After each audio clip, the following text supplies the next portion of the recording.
everybody? This your girl CC with Where It Begins Magazine, and I got my co-host Miss Lacey on the line. Hey, how are you today? Pretty good, pretty good. How about yourself? I'm good. Happy Tuesday. Yeah, busy one. I tell you, a busy one.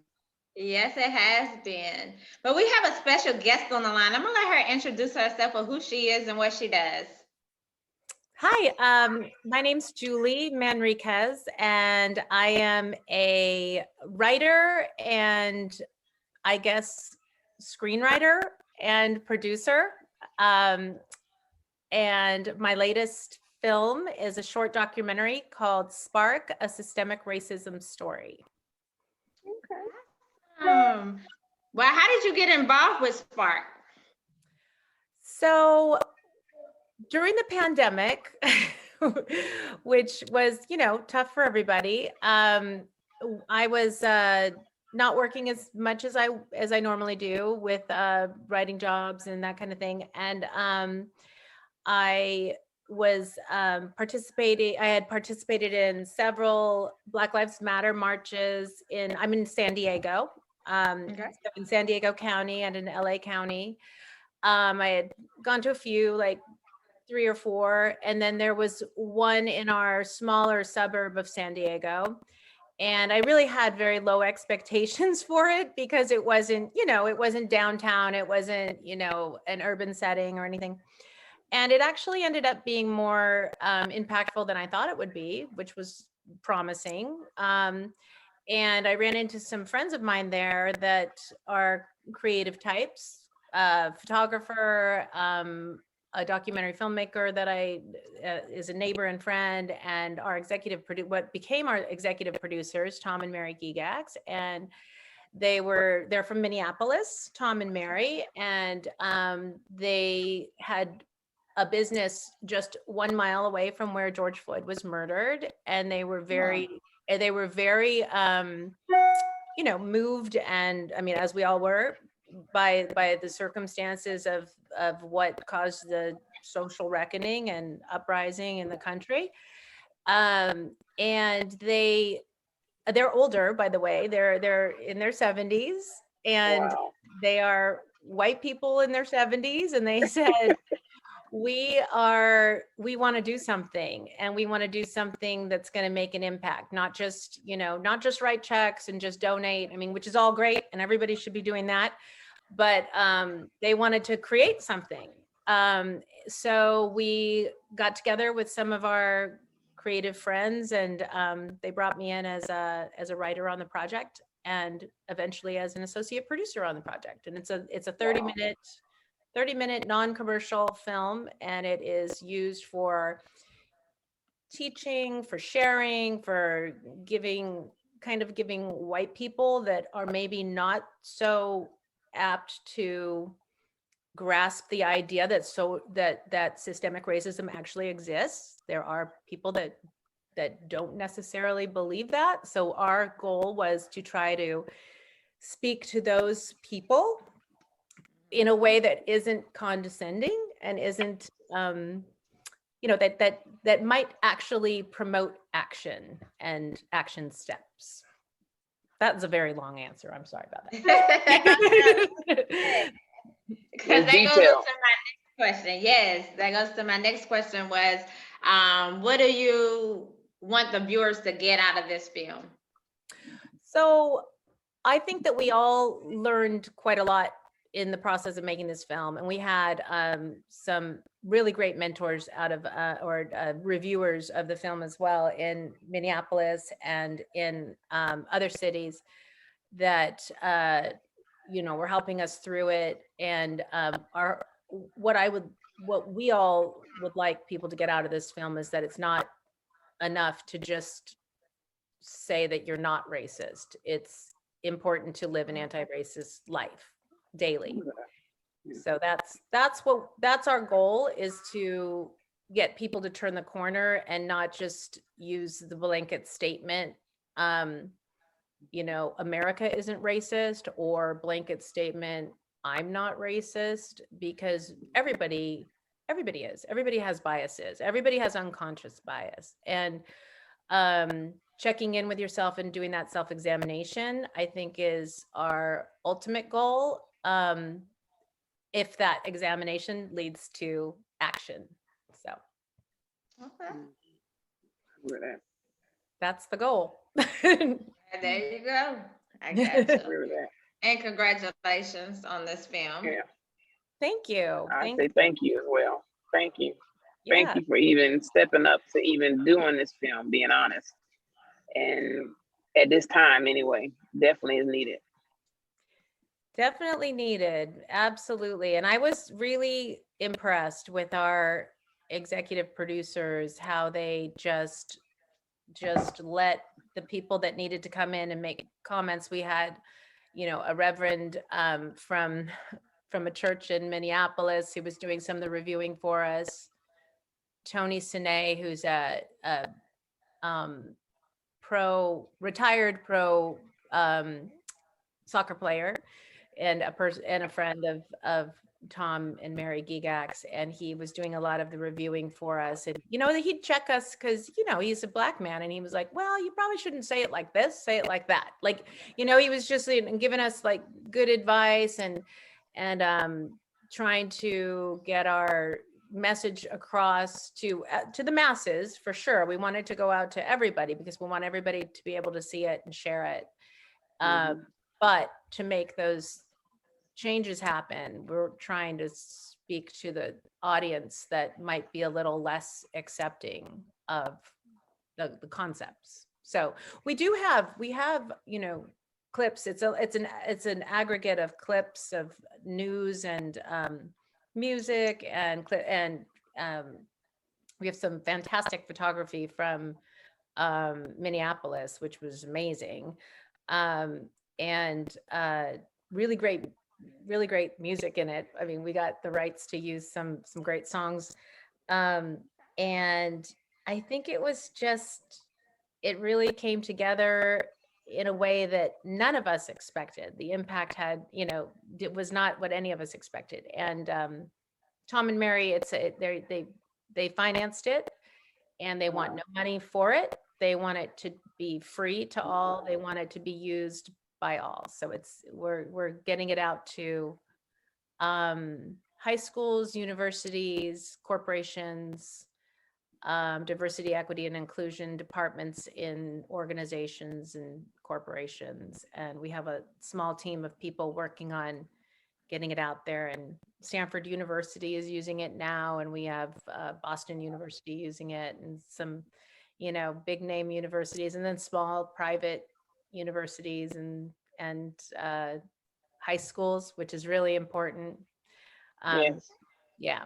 So we're pushing it and selling it for free. I'm so proud of you. Yes. I'm proud of you. Thank you. But Ms. Lacey had a question about your name. Yes.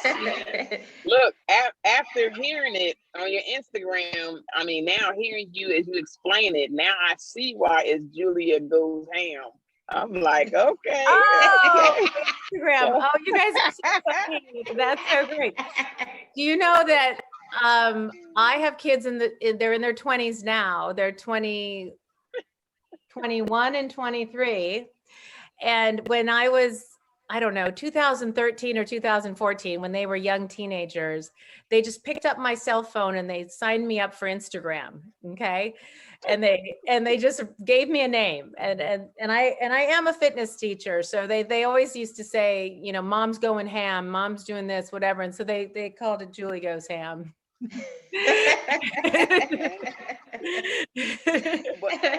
it actually fits you then. Just listening to you and you tell the story, you get it. Like, she's really going in. Like, I'm not gonna take this mess at all, and this is what I feel. Oh, I'm so glad. I'm so glad. Thank you. I love that. Yeah.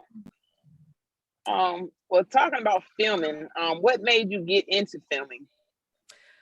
So this is my first film I've worked on as a producer. I have written, as a writer, I've done some editing and writing for screenplays. But this is the first film I've worked on where the content of the film was kind of up to this very small group. And remember, it was beginning of the pandemic when you just couldn't go anywhere, you couldn't do anything, and we were sitting in this room with masks on because our executive producers are in their 70s, you know. Yeah. Well, Tom is. I shouldn't say that. If Mary ever sees this, Mary is not. But they're, you know, a little bit older, and so we had to be really careful, and it was just, we were gathering information, and so we'd all be combing the internet and looking for, you know, Ava DuVernay said this on Stephen Colbert's show last night. Let's get this clip in, or, you know, here's a clip of a Republican, you know, senator saying what we want a Republican to say. I'm going to try not to be party biased in any way, but it is unusual to find a Republican saying something that makes sense in this realm, right? So we have Tim Scott out of North Carolina, you know, saying all the right things about voting, you know, saying the same things that Stacey Abrams was saying. He might not want to admit he said that, but he did say it. So we've got him on film, and we've got him right there in the documentary saying it. Yeah. So, you know, we were just watching how everything was unfolding, and then just picking these little bits from people to state our case, that systemic racism is alive and well and thriving in our country. And we have to all do something to squash it. And it's never not been here. I mean, I'd like to believe in 10 years, it's going to be a historical fact, and something that we look back on and go, wow, that was a crazy time. It's a good thing that doesn't happen anymore, but you know, it's going to be a long road. I mean, I hope we don't, that we're moving in the right direction. So, it was really cool to go into, I mean, I do watch a lot of news, and I'm kind of a junkie for the news. And it was during the election, with Donald Trump was on every day. It was pretty scary, but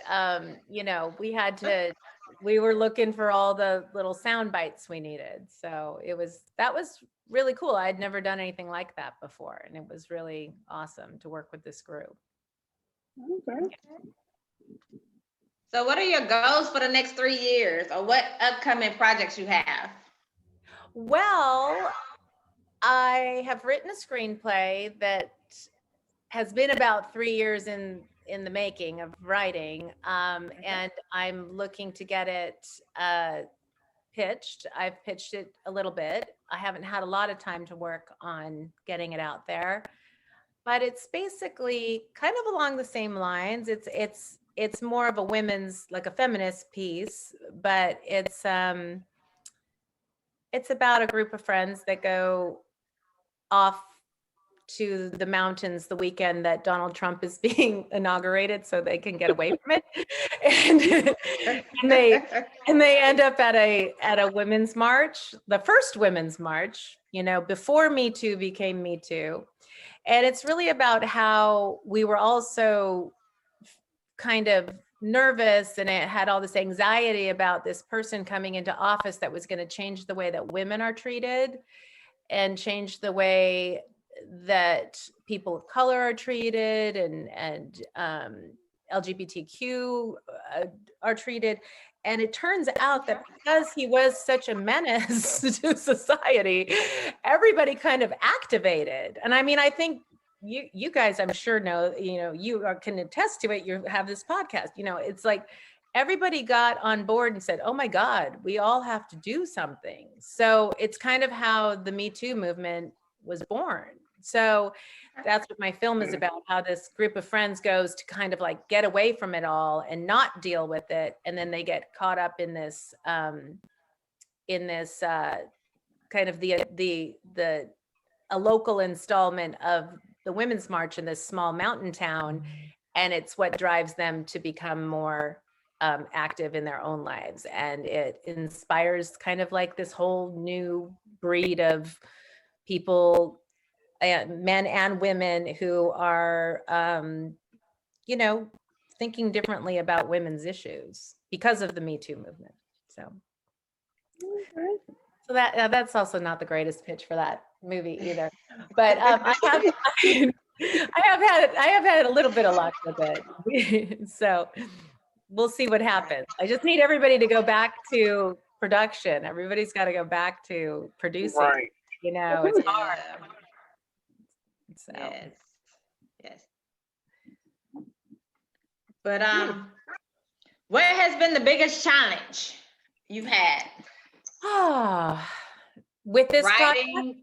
with this project, it was we were really set on keeping the film to 30 minutes. It is short. It is a bite-sized piece that can be used in, a high school classroom. It can be used in, our goal was to really make an easy resource that can be used. It has a historical element to it. It has a, it has action steps at the end. So it goes from the worldwide protests of 2020, and then it goes back in time to how did we get here? How did we get to this point? And doing that in 30 minutes was near impossible. I mean, we had so much information and so much on the cutting room floor, as they say, but of course everything's done digitally now. So, but we were like twice, the film was twice as long, and cutting it down, it was a lot of infighting because we were sitting in this room with our masks on and like, no, we're keeping that, and everybody wants to keep their piece. But, and we were all producers, so everyone got their say. And our executive producer, Tom, would have to lay down the law and say, nope, this is going, this is staying. So that was hard. That was pretty hard. I'm not used to that. I'm used to like being in a project where I'm the writer. So I'm the one who's, putting the words on the page. So it was hard to give up some power there, but I did. So that's when you had to go ham. That's when I go ham. I fight for my bits.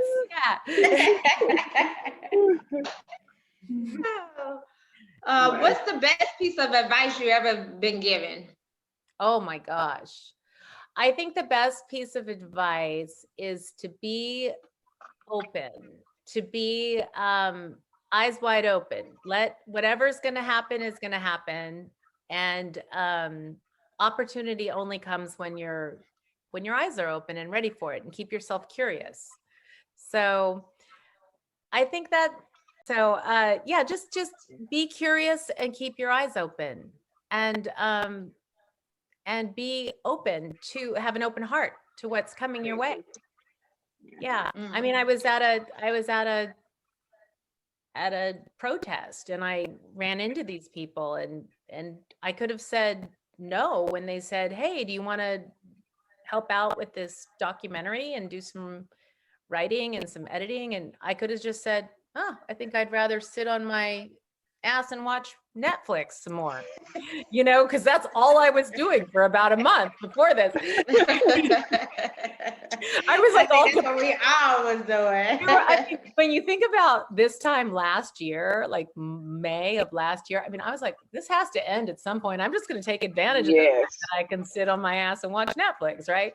Yeah. So, and then when they were like, no, we want you to come over and work on this, and we want to get it done in 3 months or 4 months, whatever. Of course, it ended up taking more like 5 months, but it was every day we were working on it. Every day we were on text and on emails and in the room and editing, and yeah, it's a lot of work. So I was open to it. I said, hey, I've always wanted to do something that makes a difference, that's more than just me, posting something that's that pisses people off.